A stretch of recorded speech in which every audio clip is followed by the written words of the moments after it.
All right, here we go. It's time for the only top 25 that matters.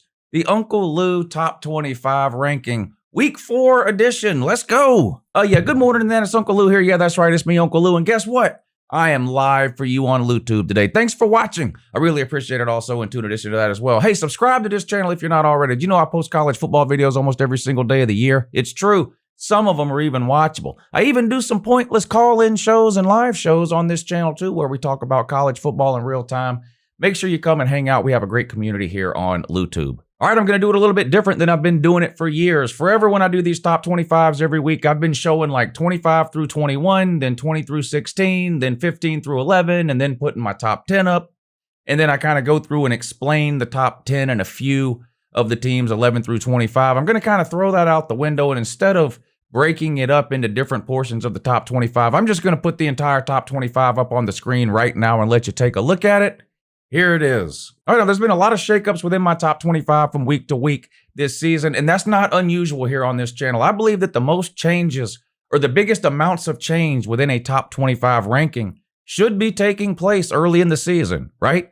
You have all the preseason talking points and polls and rankings that come out, and you read the articles, and you watch spring practices, and you read practice reports in the summer and the fall leading up to the start of the season, and you think you have a pretty good idea of where certain teams should be slotted within a top 25 poll or ranking, and then they start playing games, right? And you realize either how right you were about some teams or maybe how wrong you were about some teams. And in the case of Uncle Lou, it's a little bit of both. There was some teams that I was higher on heading into the season than most other people, and those teams have so far looked pretty good. There was also some teams that I was higher on that maybe have not looked so good. But anyway, here's the top 25. I guess we'll start at 25 and go to 11, and then I'll spend more time explaining my top 10. But I've got the Gators at number 25, and I'm going to be honest with you, I almost left them out completely.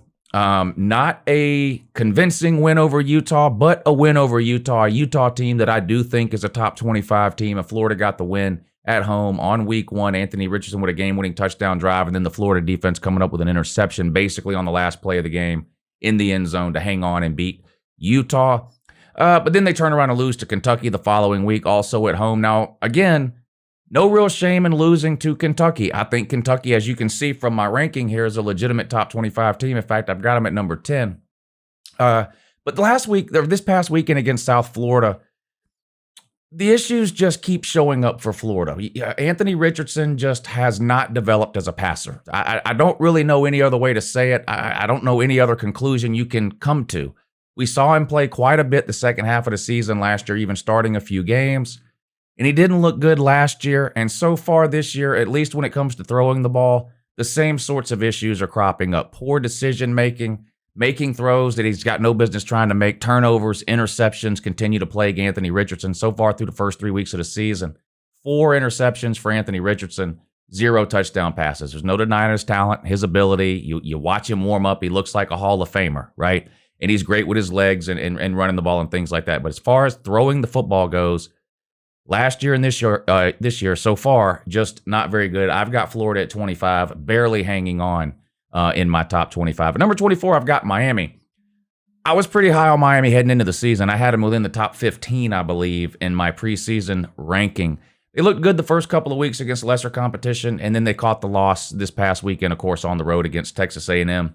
A decent Texas A&M team. I don't think Texas A&M is going to be as good as what some people thought they were going to be heading into the season. The offense still appears sluggish. They've got quarterback issues. Their defense is really, really good, and that's what cost Miami the game. They actually scored the same number of times. Texas A&M won this game 17-9. Miami kicked 3 field goals.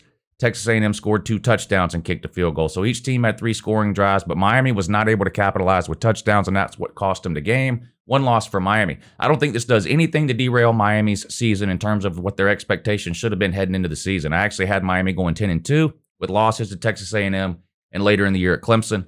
I think that's still a very strong possibility. I like Miami. Tyler Van Dyke did not play bad in this game. His numbers weren't great, but there was a lot of dropped passes for Miami in this game. You look down the road at Miami's schedule, you have some very winnable games there. I could still see Miami winning 9 or 10 games in the regular season and making the ACC title game. 1 spot ahead of them, I've got Texas A&M. It was a 17-9 win for Texas A&M over Miami, but again, they each scored 3 times. These were 2 teams that played pretty good defense, and offenses struggled. Seems to me wherever you're going to rate one of these teams, either Texas or Miami, the other one needs to be close to that because they appear to be two pretty equally matched teams. The 17-9, but again, they each scored 3 times. I've got Minnesota at 22. This is a team, I'll be honest with you, that has surprised me this year. I didn't pay much attention to them in the offseason. I knew they had some pieces coming back at quarterback and running back, and I do like their head coach, PJ Fleck. I think everybody does. But they're off to a 3-0 start. That includes a win over a Power 5 team. They're a decent team. I believe they're a legitimate top 25 type team. And let's be real. If you look at the Big Ten West, it's an absolute disaster right now. It's a train wreck. Nebraska's in the toilet. Wisconsin is very vulnerable. Iowa can't score any points. Minnesota could very well win the Big Ten West. What will their record be? Well, 8-4 is probably going to be good enough to win the West. 9-3, I think, will definitely be good enough to win the West. And I could see Minnesota going 9-3. And if they do that, I think they'll finish as a top 25 team. I've got them 22 in this week's ranking. Number 21, I've got BYU. They dropped a few spots after getting just absolutely obliterated this past weekend by Oregon, a game that was never in doubt. Oregon ended up winning, I think, 41-20. Was that the final score? Let's see. 41-20. BYU falls to Oregon. I still think BYU is one of the 25 best teams in the country.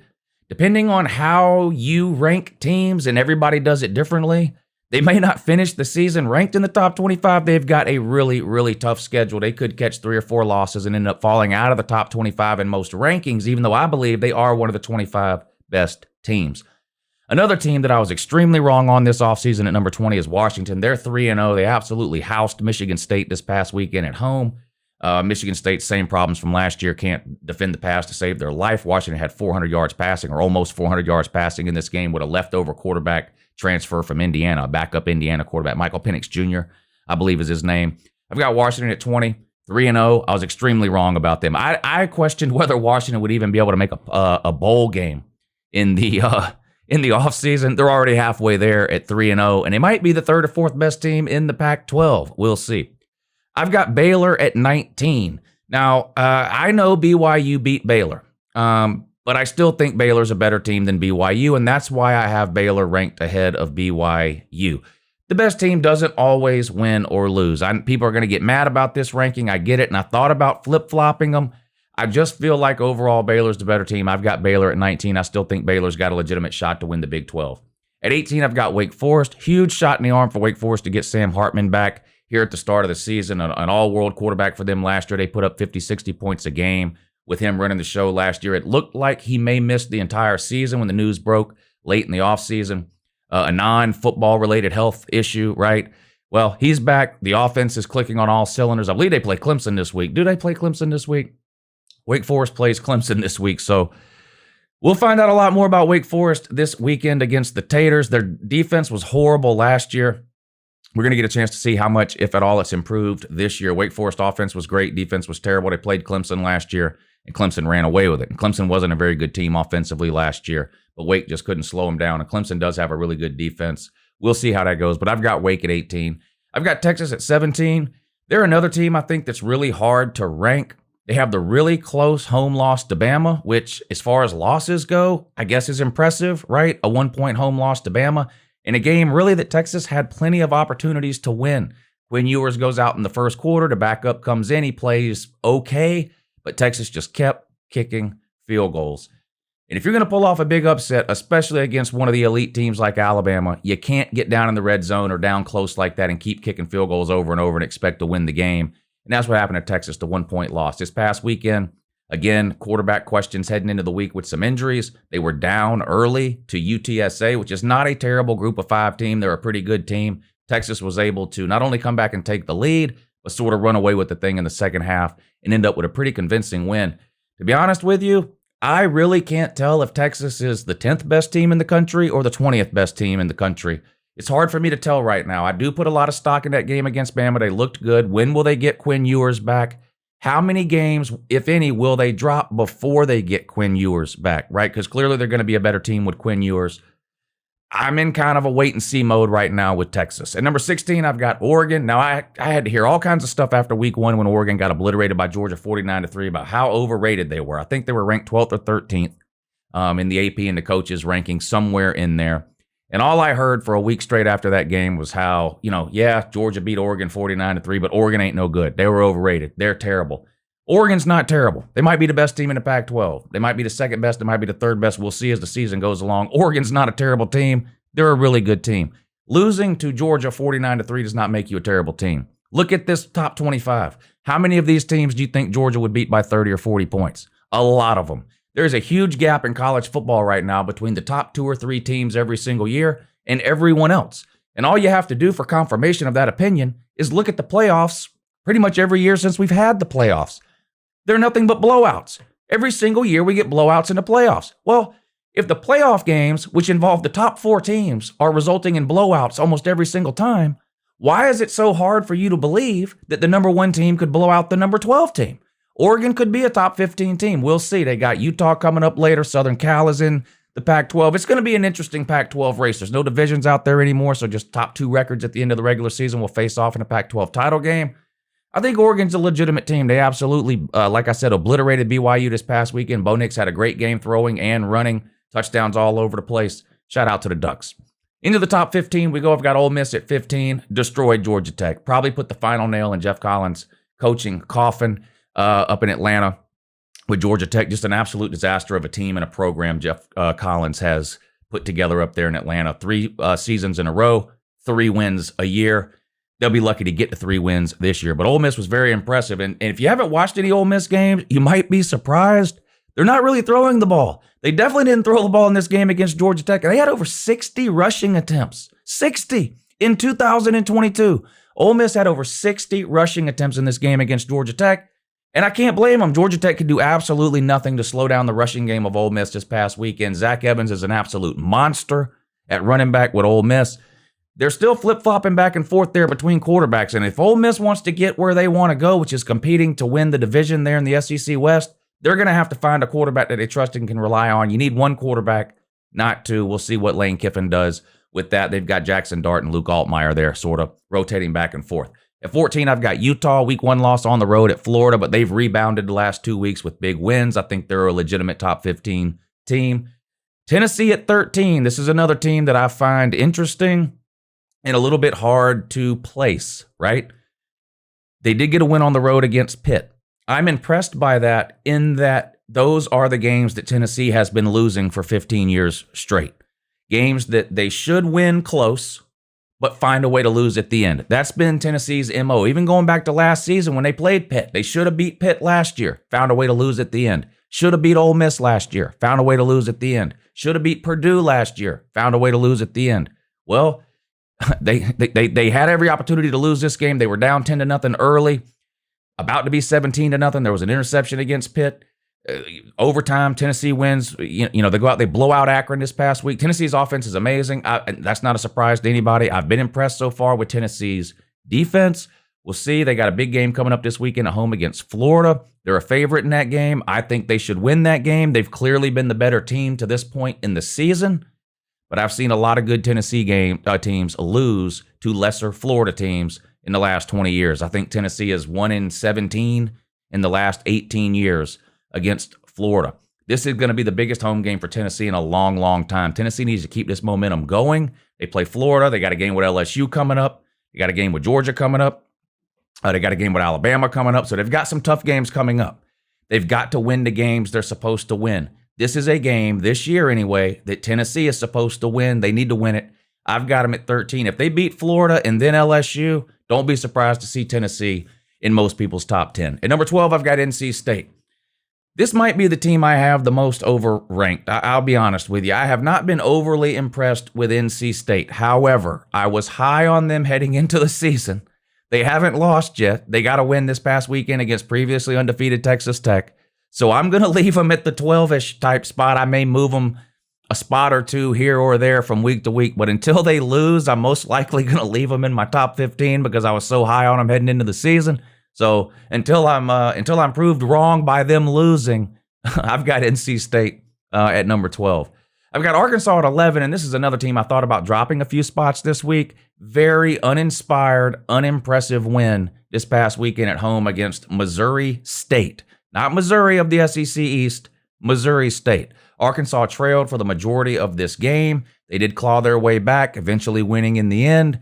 Not a good performance, though, for Arkansas and Sam Pittman. They're going to have to play at a much more consistently good level if they want to be a threat to win the SEC West. They've got a huge game coming up with Alabama. We'll see how that goes. They play Texas A&M this weekend. They've got Alabama at home in a couple of weeks, so a couple of tough games, but some opportunities for Arkansas and Sam Pittman to prove that they're a legitimate top 15, top 10 type of team. Can they split those games between Texas A&M and Bama? I think they can. Can they win both of them?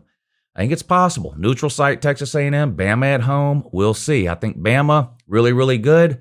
Not as good as some previous Bama teams we've seen. Bama's got some vulnerabilities. We'll talk about that when we get into the top 5, but some interesting games coming up for Arkansas. We move into the top 10, and I've got Kentucky. I think Kentucky's a legitimate top 10 team. They play really sound, fundamental football. They're good on both lines of scrimmage. They have an NFL quarterback, as much as some people, for whatever reason, don't want to admit that. Will Levis is a Sunday player. He will get drafted. He will get an opportunity to start in the NFL. I still feel like they're missing a little bit offensively. I know they won this past weekend 31-0 over Youngstown State, an FCS team, and that's impressive. Kentucky's first shutout, I believe, since 2009, so the defense playing really, really good. They miss Chris Rodriguez. Now, they are getting him back from what I hear later in the year. I believe they'll have him back before they play Georgia late in November, which is setting up right now to be a huge game towards the end of the year. I think Kentucky's a legitimate top 10 team. Again, like I said earlier in the video, there's a big gap in college football, in my opinion, between the top 2, 3, 4 teams every single year and pretty much everyone else. And the playoffs have borne that out. Kentucky was a borderline top 10 team last year, as was Arkansas. Georgia beat Kentucky and Arkansas by a combined 60 points. It doesn't mean Georgia beating Kentucky or Arkansas last year by 30 didn't mean that Kentucky and Arkansas weren't top 15 teams. It meant Georgia was a top 2 or 3 team, and the top 2 or 3 teams are that much better than the majority of the top 15. We'll see if that plays out again this year in November when Kentucky hosts Georgia late in the year. Number 9, I've got Penn State. Penn State's a team I was higher on than almost anywhere else you could find. A lot of people looked at Penn State's record last year and just said, well, I guess they're not very good. And they weren't very good the second half of the season after that quarterback, Sean Clifford, went down. Well, he's back, and they appeared to have fixed their running back problems too. Penn State didn't have a running back rush for 100 yards a single time last year. Nick Singleton, I think, has done it 2 times already this year, maybe all 3 games. Unstoppable this past weekend against Auburn was freshman running back Nick Singleton. He's going to look to keep it going this coming up weekend. Who do they play this weekend? Central Michigan. So Central Michigan, a team that Penn State should be able to score on. Now, Central Michigan can score some points too, but Penn State's defense is no joke. Penn State should win that game, no problem. Penn State's a really, really good team. And if they can stay healthy, particularly at quarterback, running back, and a few key positions on defense, I think Penn State has a chance to make some noise in what looks like the toughest division in all of college football, the Big Ten East. I have 3 Big Ten East teams within the top 10, Penn State, and then you see Michigan and Ohio State up there as well. Penn State and Michigan play, I believe, on October 15th, and then Penn State and Ohio State play a little bit later down the road, and then, of course, you got Ohio State and Michigan playing at the end of the year. So Penn State, Michigan, Ohio State going to play a round robin, all being in the same division. We'll see how that shakes out at the end of the year, but right now I think those 3 teams are all legitimate top 10 teams. Number 8, I've got Oklahoma State.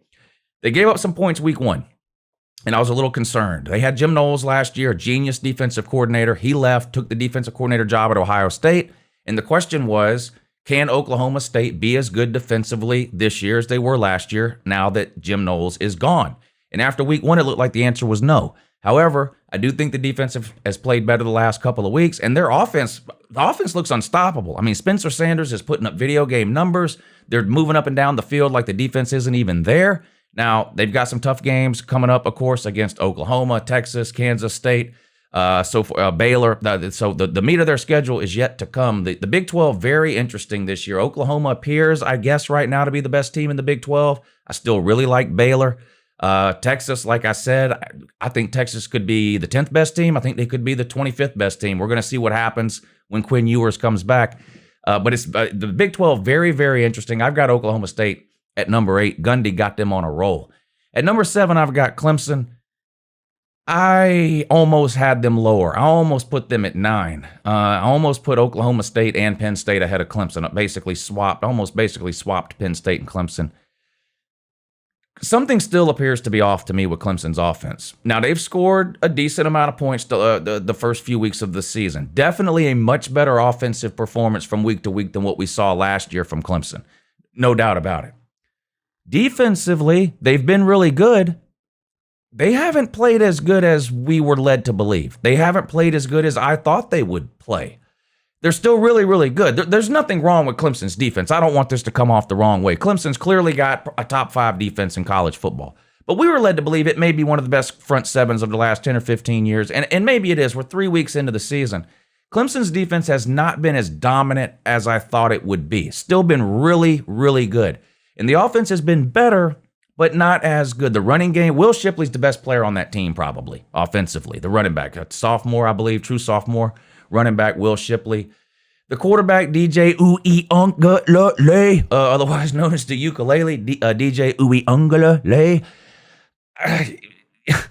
He's not what Clemson is used to having at quarterback, is probably the nicest way you can say it. He is playing better than he played last year. Clemson's also got new coordinators on the offensive and defensive side of the ball. So maybe we're seeing a little bit of a learning curve here from DJ and the offense as the new coordinator is in, calling plays and things like that. I don't know. They don't have the wide receivers that I'm used to seeing them have. I still have serious questions about their offensive line, especially their center. I'm just not completely sold on Clemson, at least from the standpoint of them being a playoff team. Clemson is a legitimate top 10 team, and their defense is going to keep them in almost every single game they play, no matter who they played. I just don't know if Clemson, when I watch Clemson play, in other words, when I watch these top 4 or 5 teams play that you see here, I don't see that when I watch Clemson, is I guess what I'm trying to say. I've got Oklahoma at 6. I would put Oklahoma more in the group of those top 5 teams than I would in the group of these 7 to 10. I think Oklahoma is really, really good. I've been impressed with them defensively. Everyone knows Brent Venables is a defensive genius. I wasn't sure how much of that would rub off in year 1 in Norman, where their defense has just been absolutely horrible for what seems like forever under previous head coach Lincoln Riley, who, of course, now is gone to Southern Cal. But I've been impressed with what I've seen from Oklahoma. Dylan Gabriel had a ridiculous game this past weekend against Nebraska in a 100-7 rout or whatever the score ended up being in the OU-Nebraska game. I clearly think right now Oklahoma is better than Clemson. I also think Southern Cal is better than Oklahoma, and I've got them at number 5. And I can't be the only one, and I've mentioned this on video a couple of times lately.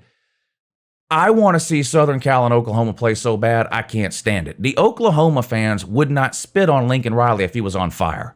I'm dead. I haven't seen a fan base hate a coach like Oklahoma fans are hating Lincoln Riley right now since Lane Kiffin ditched Tennessee in the middle of the night after 1 year, way back in 2010 or whenever that was. They cannot stand Lincoln Riley. They won't even call him by name. Even in my comment section, when they're typing about Lincoln Riley, they won't even type out the words Lincoln Riley. They literally type TBOW. That bitch out west. The hate is real. I don't care if it's in the playoffs or some sort of New Year's Six game or what. Give me Oklahoma versus Southern Cal in the postseason, please. On to Southern Cal at number 5. Might have the best offense in football. They might have the best offense in football, which would really be no surprise under Lincoln Riley, right? Except for the fact that Southern Cal was so bad last year. 4-8, worst record in 50 years. Now, Lincoln Riley turned over about half the roster through the transfer portal and, of course, brought Caleb Williams with him from Oklahoma, and Mario Williams brings Jordan Addison in the transfer portal from Pitt, Blitnikoff Award winner from a year ago, gets Travis Dye, the running back from Oregon, to come down. Southern Cal had 200-yard rushers this past weekend. Caleb Williams looked like the best quarterback in the country, and Jordan Addison and Mario Williams looked like the first and second best wide receivers in the country. The offense is absolutely ridiculous. The defense has played well enough.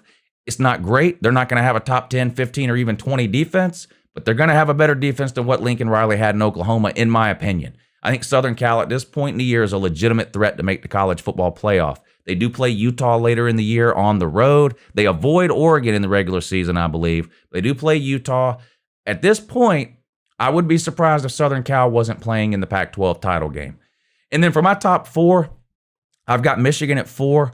That's the only one I'm really unsure of. I think there's arguments to be made for a couple of other teams to put it 4. I've been impressed with what I've seen from Michigan. I know they've played 3 group of 5 teams. They've yet to even play a single Power 5 opponent, never mind a conference game and a Big Ten opponent. 3 straight group of 5 cakewalks really for Michigan. But what do you want them to do? They've scored over 50 points in all 3 of those games. Their defense is giving up next to nothing. They finally have a legitimate playmaking quarterback that Jim Harbaugh is willing to let play in J.J. McCarthy.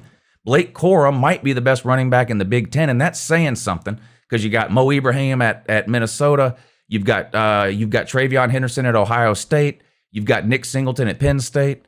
Blake Corum might be the best of the bunch. They've got some fast wide receivers. Michigan looks like a very dangerous team. I still have Ohio State ranked ahead of Michigan. In the offseason, if you'd asked me about the Ohio State-Michigan game at the end of the year, being played in Columbus this year, of course, Michigan won it last year for the first time in a while. If you'd asked me about the Michigan-Ohio State game a month ago, I would have given Ohio State a 90% chance to win that game. I still think Ohio State probably wins that game at the end of the year. It's at home, but I think it's closer to about a 60 or 65% chance right now. I have been overly impressed with what I've seen so far from Michigan, with the only caveat being I want to see them do that against a Power 5 team. Even if it's not a great Power 5 team, I want to see them do that against a Power 5 team. Look at Georgia. People like to say Georgia's played nobody. Okay. If you think Oregon's nobody, okay, we beat them by 46. You think South Carolina's nobody, okay, we beat them by 41. I'm more impressed with wins over Oregon and South Carolina than I am with Michigan's wins over Hawaii and UConn, is what I'm saying. I still think Michigan's really, really good, but I need to see them play a Power 5 team. I've got Ohio State at 3rd.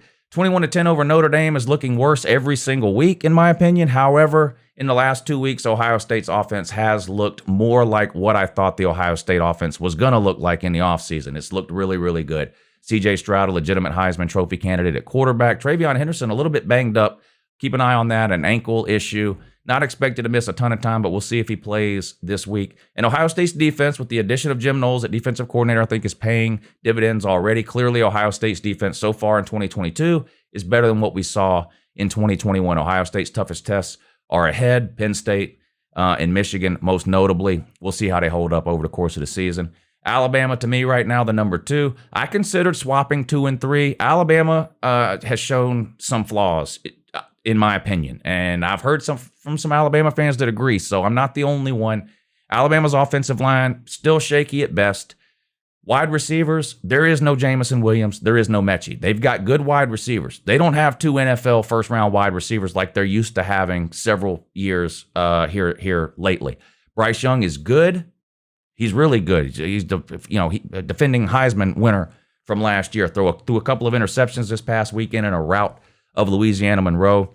Game-winning drive, of course, against Texas the week before. Bryce Young, really, really good. He does not have the weapons around him offensively that he had last year. Alabama's defense is Alabama's defense. Will Anderson has played really, really good. Dallas Turner on the other side. They're loaded everywhere on defense. They've played pretty well. I decided to keep Alabama at 2. Clearly a really, really good team. And I don't see how anybody can put any ranking out anywhere. I don't care what your criteria are. I don't see how anybody can have any college football ranking that doesn't have Georgia at number 1. Well, you're a Georgia fan. Of course you're going to say that. Georgia right now is number 1. You might want to debate 2 and 3 between Alabama and Ohio State. You might even want to debate 3 and 4. I know you want to debate 5 and 6, Southern Cal and Oklahoma. Or maybe you want to debate Penn State and Oklahoma State. And I'm willing to listen to those arguments and debates on either side. There is no debating who should be number 1 in every single poll and ranking right now, and it's Georgia. Georgia has showed no weaknesses. They've showed no vulnerabilities. They haven't had any bad games or close games. They have 3 straight blowouts, 2 of which are against Group of 5, 1 of which is against two of which are against Power 5, Oregon and South Carolina. Oregon, ranked, so a blowout win over a ranked Power 5 team, a blowout win over an SEC team in South Carolina, and a shutout over Samford 2 weeks ago. They've given up 10 points all year, only 1 touchdown, and that came with 53 seconds to go in the game against South Carolina when Georgia had its 3rd-string defense in. On offensively, they're doing whatever they want to do. They're throwing the ball a lot more than what Georgia fans are used to seeing, but they're still running for 5, 6, 7 yards per carry. They're just not getting as many carries. They're choosing to throw the ball instead. A lot of dink and dunk stuff on the outside to the playmakers like Ladd McConkey and Brock Bowers and letting them do their thing. Georgia's offense is a machine. Might be the best Georgia offense I've ever seen. They averaged 38 points a game last year, which was good for 9th in the country. And everybody told me, well, that's only because the defense was generational and you'll never see that again. Well, so far this year, they're averaging 44 points per game, an increase over last year's 38, and the defense appears to be almost as good as last year's. I still don't think it is, particularly the front seven. It's not quite as dominant. It's not quite as shut down a defense as Georgia had last year, but still, through 3 games, they've given up 10 points, an average of just over 3 points per game. Georgia appears to be on another level, at least right now, from everyone else in college football. National titles are not given out in week 3.